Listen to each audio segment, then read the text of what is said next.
বর্ধমান জেলার বড় বৈনানে সঞ্জিত সাউন্ডের সাথে কম্পিটিশন করতে আসছি। ওদেরকে তো দেখেই বোঝা যাচ্ছে বটে ওরা সব কটা দুর্বল।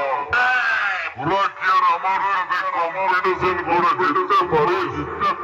আর জিততে যদি নাই পারিস তবে কম্পিটিশন করার তো দৌড় গেছে।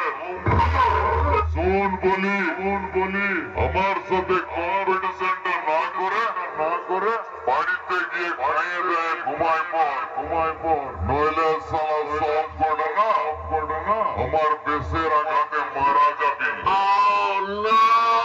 আমাকে চিনতে পারলি তো? আমি হলাম সঞ্জিত সাউন্ড। ওদের মতো না ফ্যান চাটা মাল নয়। আমি সালা